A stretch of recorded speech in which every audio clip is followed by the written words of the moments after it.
Meu nome é Andréa Meu nome é Marina. e hoje vamos falar de LGBTQI+. A cada 28 horas morre um homossexual no Brasil. 35% das denúncias é de violência psicológica. 70% dos agressores ficam impunes.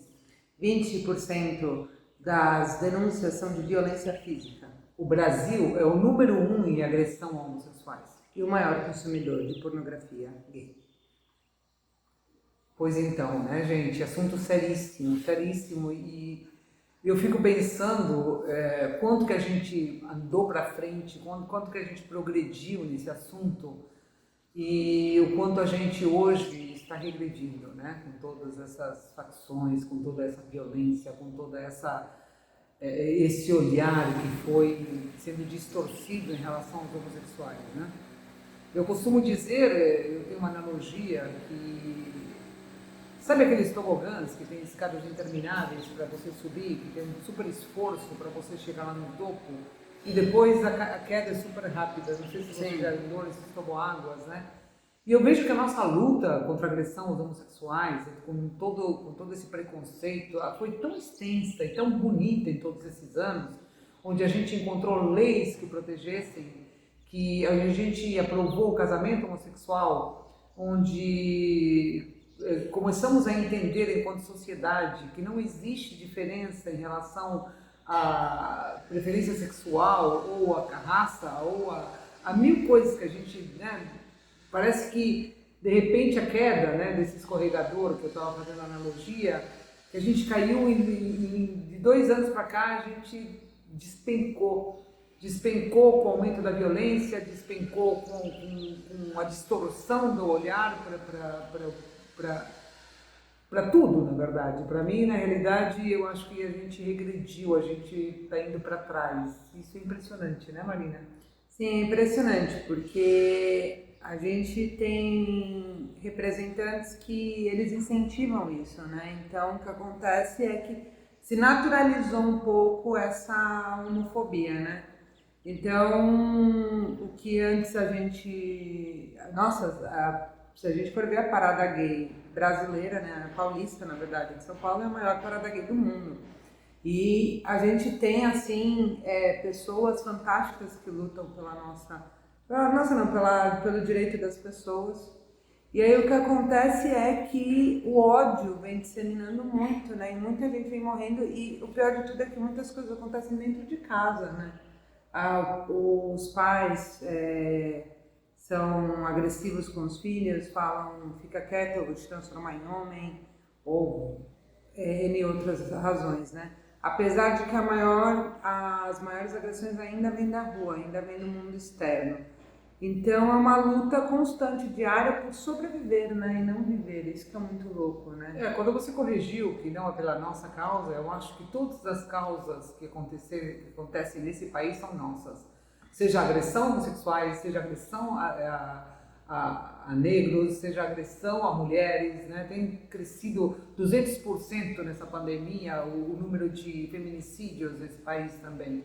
Então, assim, o número de suicídios tem crescido também. Então, a gente percebe, com tantos números bizarros e violentos, né, o quanto que a gente está indo para um lugar completamente anti-humano, né, retrógrado. Então, assim, não dá para não se posicionar mais, né?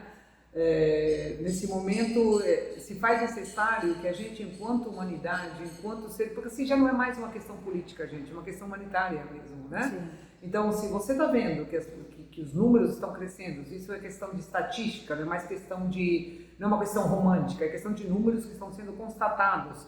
E também a gente, por outro lado, evita de catalisar esses números para a gente não ser, assim, estou dizendo as pessoas que vão mexer ou no censo ou que seja, até para a gente não ver números de pessoas que estão morrendo na pandemia, que sejam mais exatos, ou homossexuais que de fato estão morrendo. Eu acho que a gente tem os números que a gente quer mostrar, porém a gente não tem os números reais, né? Casos e casos e casos de agressões a seres humanos e o governo incentivando, né? O governo dizendo sim, se teu filho mostra alguma tendência homossexual, bata nele, porque o negócio é o seguinte, se você bater ele vai virar macho. Então assim, coisas que não poderiam, aliás, enquanto uma pessoa que tem mais de 40 anos, né, eu fico pensando que eu nunca pensei que no século XXI a gente estaria, não sei se é um olhar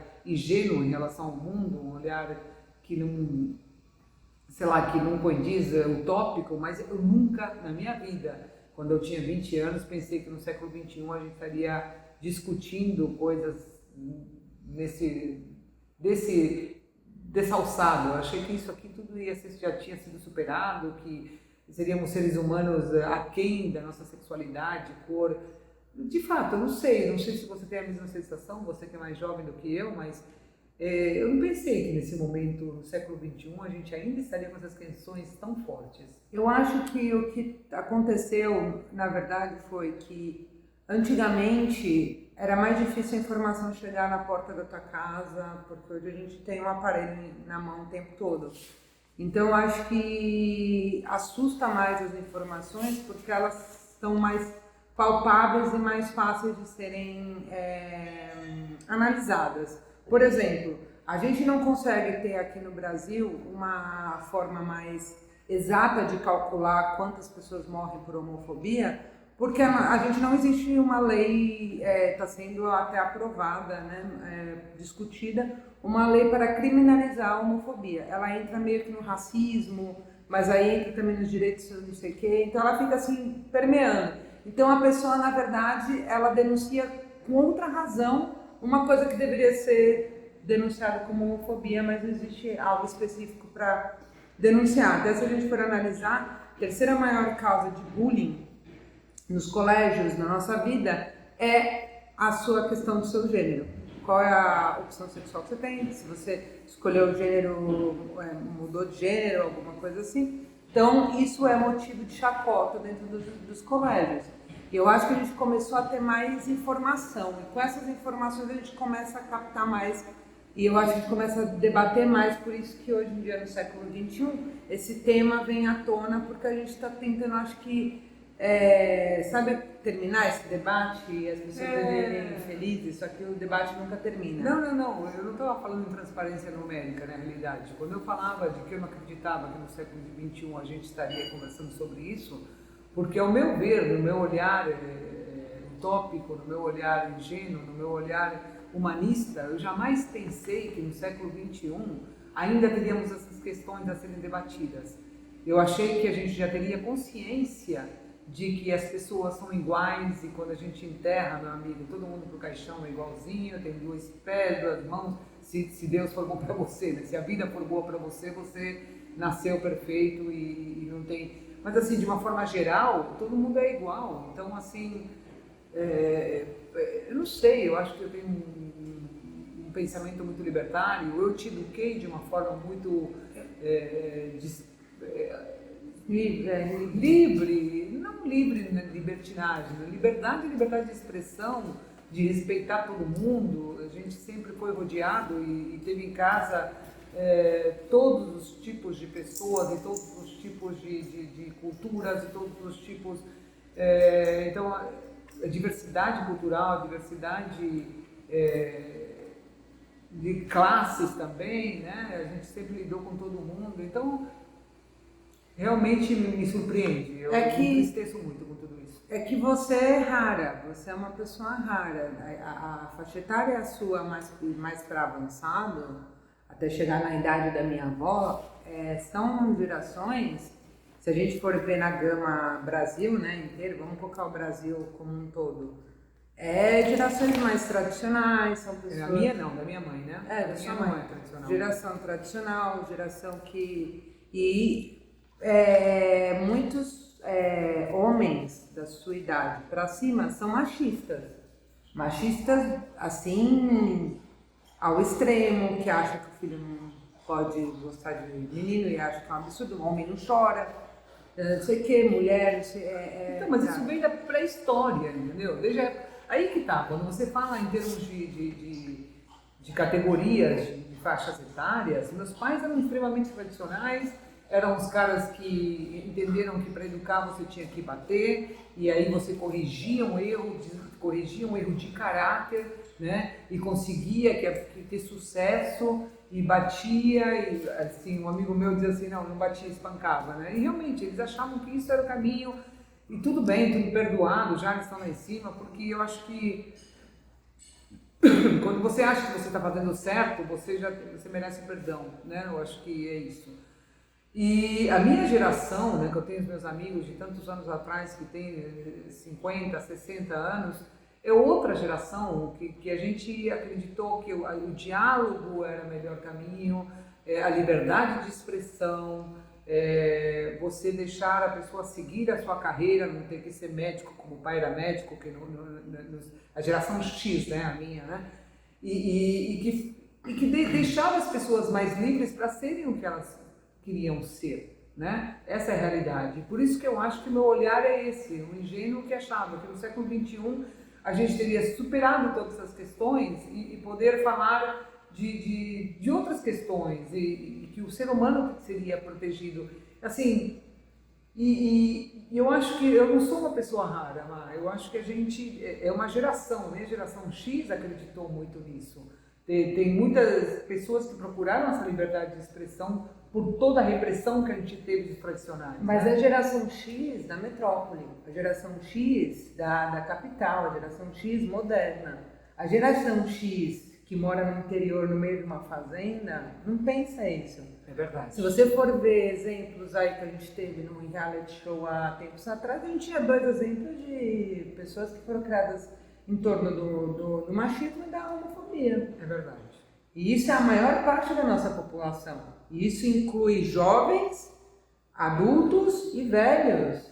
As 3 gerações, assim. Então, o que acontece é que eu não quero citar, mas eu tenho parentes próximos que também alimentam isso. Então, a triste realidade por isso que eu falo, você e seus amigos são pessoas raras. Pessoas que pensam pra frente, pessoas... Minha mãe tem amiga que tem ONG que protege os homossexuais, a transfobia, a homofobia, ela luta para impedir isso. Então, acho que vocês têm uma cabeça avançada que o cara do interior, sei lá da onde, do interior, no meio do... Interior do Brasil, né? Sem citar, porque a gente também não conhece. Interior, não chegou essa informação para ele saber que... Tá incrustado, né? Tá incrustado. Como se fosse dentro do corpo essa coisa de... Mulher nasceu para reproduzir e lavar roupa. A gente é retrógrado às vezes, esse Brasilzão, né, tão grande, né? Um país continental, né? Então, realmente, a gente tem lugares ainda que acham que a mulher é para cozinhar e que é para cuidar do marido e tem que se submeter. Esses dias atrás, eu não sei qual é o nome da pessoa, nem se eu soubesse eu iria citar também, mas que ela faz um casal onde a mulher faz uma declaração aberta no Instagram dizendo: eu gosto e eu acredito que as mulheres deveriam ser submissas, eu preciso ser submissa ao meu marido porque meu marido é uma pessoa, não é um qualquer homem, é um homem especial. Você vê no século XXI uma declaração dessas de uma mulher, você fala assim, socorro, né? Então, assim, eu fico pensando qual que é o nosso papel. Eu acho que esse episódio hoje não tem fim, né? A gente sempre tenta fechar, a gente sempre tenta... Mas eu acredito que a gente tem que ter essa noção de que seres humanos, aquém das escolhas, que muitas vezes não são escolhas, né? A homossexualidade não é uma escolha, o feminicídio não é uma escolha, né? E muitas vezes as mulheres não denunciam e são totalmente escrachadas por não denunciar, e as pessoas falam assim, nossa, não denuncia, é por isso que continua, tal, mas poxa, a mulher vai lá e denuncia, eu não estou dizendo que eu sou a favor da não denúncia, eu não estou dizendo isso, eu estou dizendo, a pessoa vai lá, denuncia e o cara sai e mata ela, então assim, porque a justiça também não é, então a gente favor, né? não ajuda, então assim, a gente tem que ter, se eu fosse concluir esse episódio de alguma forma, eu peço clemência e peço um olhar mais aguçado nas nossas leis, na nossa justiça, para que a gente possa punir, não deixar 70% dos agressores impunes a uma agressão a outro ser humano, independentemente da causa, entendeu?